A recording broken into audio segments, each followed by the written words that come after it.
I want to start, though, talking about how to rebuild a team in the NFL. Another way to say it is how to build a champion, because we see some teams tearing it down and building it back up, and we see other teams like the Cowboys not sure what to do, not wanting to make that hard decision. And I believe the Carolina Panthers are a great example of a team doing it the right way. What are their goals for this season? If it's to win a Super Bowl, they're going to do things very differently than if the goal is to get good as fast as we can and be ready to win a Super Bowl. So if you think back to the 76ers and the process, and it was great marketing for Hanke to have it perceived as the process, at least initially, but then it became too popular and got too much focus. But what was he trying to do with that concept? It was say, guys, what's happening right now, if all you grade us by is wins and losses, you're making a mistake. We've got a bigger plan. We're playing a different game. Now, let's think of the NFL, because you could make the case, hey, it doesn't work in the NFL. There's only 16 games. You got to win and win now. Well, Miami Dolphins. I don't hear a lot of Dolphins fans upset, but you know what? Mika Fitzpatrick is one of the best defensive players in the NFL. They traded him. Probably in hindsight, they wouldn't. Pittsburgh made the right decision, like the Steelers tend to in that case.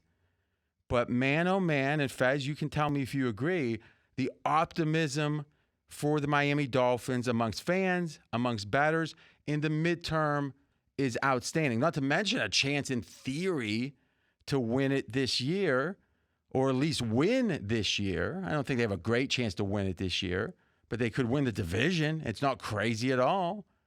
Would you say in general the Miami Dolphins have a lot of optimism? Absolutely. So starting the season, Miami's season win number was only 6. But it was that low largely because there was a feeling of, hey, they're going to go to Tua at some point. That's going to be a downgrade. This is a team building for the future. So a lot of talent, but the markets didn't expect it to come together this year, but rather in the short-term future. So the fact that Miami is doing better than expected this year is in a way a bonus. It's a sign that the process the Dolphins are going through to rebuild is on a successful trajectory, but they would be making different decisions now, maybe even not starting Tua if this year was the only goal. Imagine that they had a computer that knew it all, which they don't, no one does. And they looked at that computer and they said, okay, the output. Fez, do you do a computer voice? I do not do a computer voice. I was going to say it was no different than normal, but okay, that was a little different. That's Steve Fezzik, not me. I'm RJ Bell.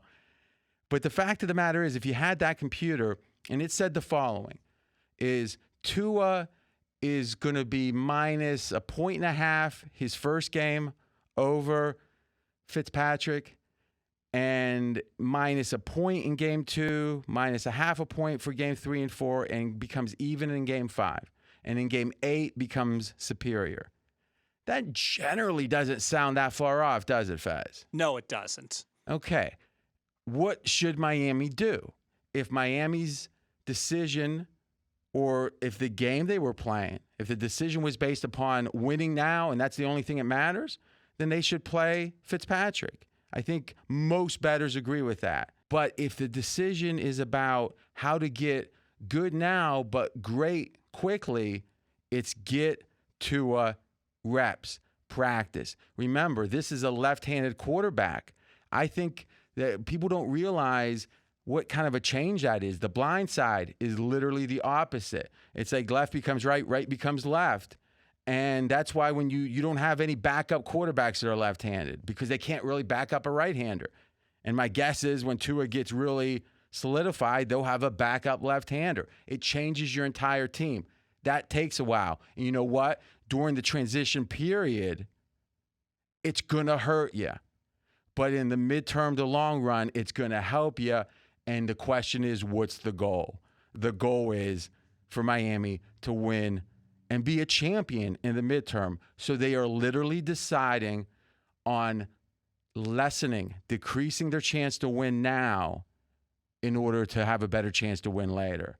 And you know what? no one's complaining because it feels like they've got a plan and they're doing it. Miami has a plan, and it's not about winning now. It's about winning later. At least if the choice were, they want to win in both. But if they have to choose, they're going to take the future. And you know what?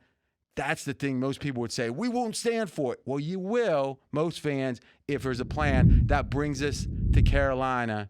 I'm RJ Bo, straight out of Vegas. I believe they are the sneaky, smart team right now in the NFL. I'm a big fan of their owner, David Temper, and he rose up through the most competitive, vicious arena there is, hedge funds. Sports betting is a tough business, baby, but you got a lot of people that maybe went to Michigan or Northwestern competing against you there, Fez. But in the hedge fund world, you got professors from Yale, Harvard, et cetera. It doesn't mean they're always the best, but you know what? They're pedigreed for a reason. And this guy was among the best of those best. And how has he approached Carolina? With a plan. Brought in a great coach, gave him a 7-year deal. Signed a running back. Maybe it feels a little big, but the contract ends at just the time the math says he's going to start dropping off. But they've got a bigger plan. They've got a quarterback who, quite frankly, probably isn't in Bridgewater the quarterback of the future, but he's a character guy. He's going to help build a culture, and he's going to be a face that helps you bridge from now to then. And that's the thing. You can't just say, keep believing me, trust the process. You got to show them something along the way. That's what the Sixers, it was all math for the Sixers. Carolina says, we're using math in the real world. And we know fans have emotions, so we give them McCaffrey. Even if it's slight negative expectation on contract, how much goodwill does it buy?